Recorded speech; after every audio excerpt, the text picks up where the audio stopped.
আচ্ছা দেখো, তোমাদের আমরা শুরু করতে যাচ্ছি, মানে যে নতুন চ্যাপ্টার আমরা করাবো সেটা হচ্ছে পরিমিতির ওপরে। পরিমিতির কিছু চ্যাপ্টার আমরা আগেই করেছি, যেগুলো হচ্ছে লম্ববৃত্তাকার চোঙ, লম্ববৃত্তাকার শঙ্কু এবং গোলক। তিনটে চ্যাপ্টার আমাদের হয়েছে। 19 নম্বর চ্যাপ্টার ক্ষেত্রে আছে বিভিন্ন ঘনবস্তু সংক্রান্ত বাস্তব সমস্যা, মানে বাস্তব যে সমস্যা আছে তার উপরে কিছু মানে অঙ্ক দেওয়া রয়েছে, যেগুলো আমাদেরকে সমাধান করতে হবে।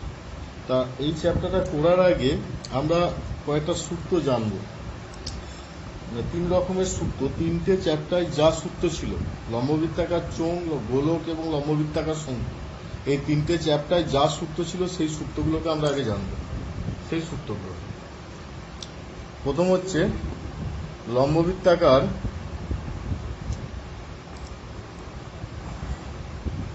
চোঙ, লম্ববৃত্তাকার চোঙ, গোলক, লম্ববৃত্তাকার শঙ্কু। লম্ববৃত্তাকার শঙ্কু তিনটে, লম্ববৃত্তাকার চোঙ, গোলক আর লম্ববৃত্তাকার শঙ্কু। আচ্ছা, চোঙ মানে সেটা দেখতে কেমন? এরকম দেখতে তো। এর একটা উচ্চতা আছে, এর একটা ব্যাসার্ধ আছে, এর পার্শ্বতল আছে। আর গোলক মানে হচ্ছে সেটা একটা ফুটবলের মতো, তার শুধু ব্যাসার্ধ থাকবে, ব্যাসার্ধ। আর লম্ববৃত্তাকার শঙ্কু মানে আমরা তাঁবু দেখেছি, তাঁবু যেমন দেখতে হয় সেরকম হচ্ছে লম্ববৃত্তাকার শঙ্কু, বা বরের টোপর যেমন হয়, এগুলো হচ্ছে লম্ববৃত্তাকার শঙ্কু। তাহলে এর ক্ষেত্রে আমরা সূত্র পাবো। তাই তিনটে ক্ষেত্রে আমরা সূত্র পাবো। তিনটের ফিগারগুলো গেল, তিনটে ফিগার, যেমন এটা হচ্ছে বরের টোপর, এটা ফুটবল, আর এটা হচ্ছে কি, গ্লাস পাইপ।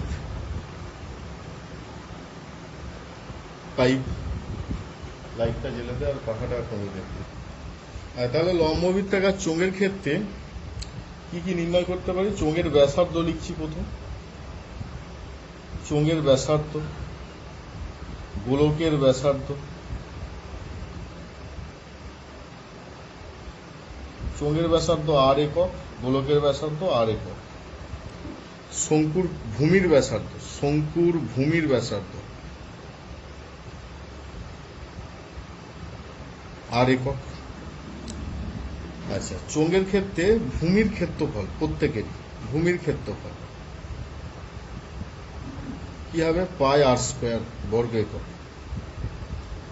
আচ্ছা, এর ভূমির ক্ষেত্রফলের কিছু নেই। শঙ্কুর ভূমির ক্ষেত্রফল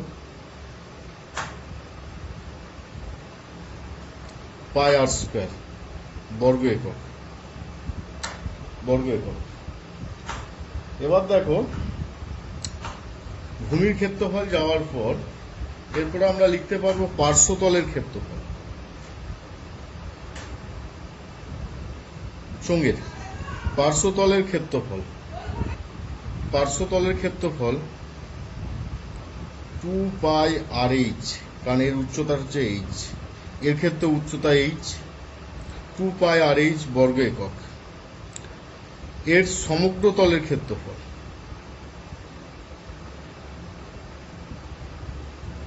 4 পাই আর স্কোয়ার বর্গ একক। এর পার্শ্বতলের ক্ষেত্রফল পাই আর এল বর্গ একক, যেখানে এলটা হচ্ছে তির্যক উচ্চতা।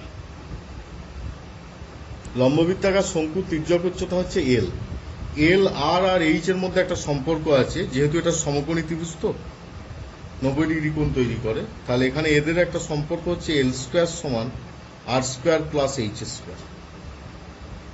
তাহলে এর সমগ্র তলের ক্ষেত্রফল, মানে চোঙের সমগ্র তলের ক্ষেত্রফল সমান 2 পাই আর স্কোয়ার, মানে নিচে একটা ঢাকনা পাই আর স্কোয়ার, উপরে একটা ঢাকনা পাই আর স্কোয়ার, আর পার্শ্বতলটা হচ্ছে 2 পাই আর এইচ। বর্গ একক। এর সমগ্র তলের ক্ষেত্রফল লিখেছি 4 পাই আর স্কয়ার। এর সমগ্র তলের ক্ষেত্রফল হবে, সমগ্র তলের ক্ষেত্রফল শঙ্কুর ক্ষেত্রে পাই আর স্কয়ার প্লাস পাই আর এল, কারণ এর ভূমির ক্ষেত্রফল হচ্ছে পাই আর স্কয়ার, আর এটা হচ্ছে পাই আর এল, মানে চারদিকটা হচ্ছে পাই আর এল। তাহলে এটা হচ্ছে এর ক্ষেত্রে সমগ্র তলের ক্ষেত্রফল গেল।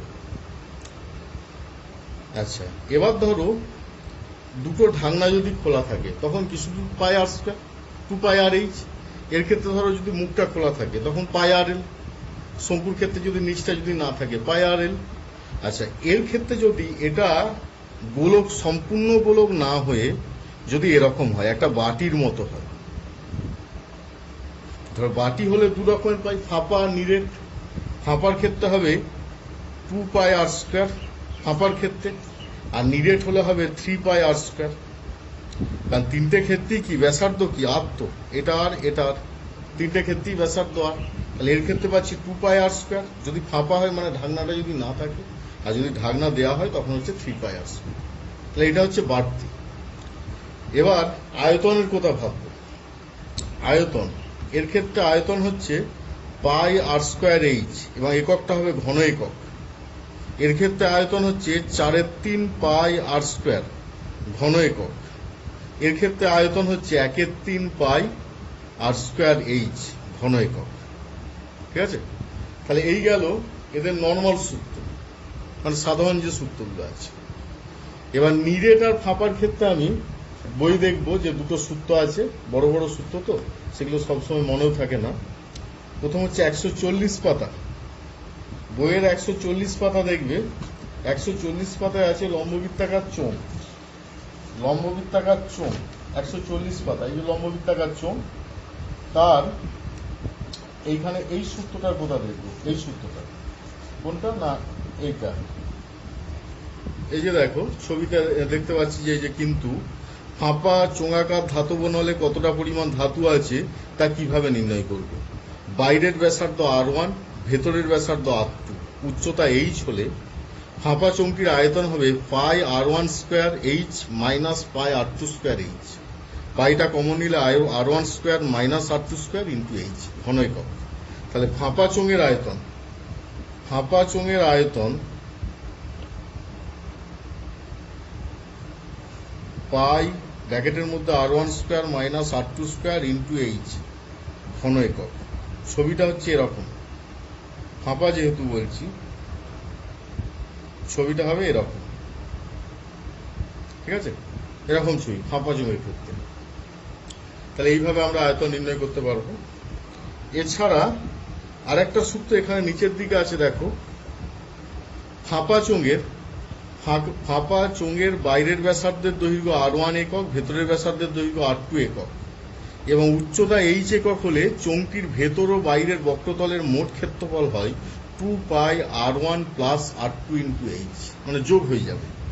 বক্রতলের ক্ষেত্রফল, ফাঁপা চোঙের বক্রতলের ক্ষেত্রফল 2 পাই R1 plus R2 into H বর্গ একক। বর্গ একক ফাঁপা চোঙের ক্ষেত্রে। আচ্ছা, এছাড়া বাড়তি এই পাতায় একটা সূত্র আছে, ফাঁপা চোঙের সমগ্র তলের ক্ষেত্রফল। ধরো দুই মুখ খোলা বলেছে, এইখানে দেখো দুই মুখ খোলা ফাঁপা লম্ববৃত্তাকার চোঙের সমগ্র তলের ক্ষেত্রফল 2 পাই R1 plus R2 into H plus 2 পাই R1 square minus R2 square. R1 square minus R2 square কোন জায়গাটা, এই যে এই রিংটা তৈরি হচ্ছে, এই যে বলয়টা তৈরি হচ্ছে, এরকম দুটো আছে তো, ওপরে একটা নিচে একটা। তাহলে এই বলয়ের ক্ষেত্রফলটা এখানে যোগ করা হচ্ছে, 2 পাই R1 square minus R2 square. তাহলে কি হলো, 2 পাই R1 plus R2 into H plus 2 পাই R1 square minus R2 square বর্গ একক। তাহলে এটা কি লিখছি না, বক্রতলের বা সমগ্র তলের ক্ষেত্রফল। ফাঁপা চোঙের সমগ্র তলের ক্ষেত্রফল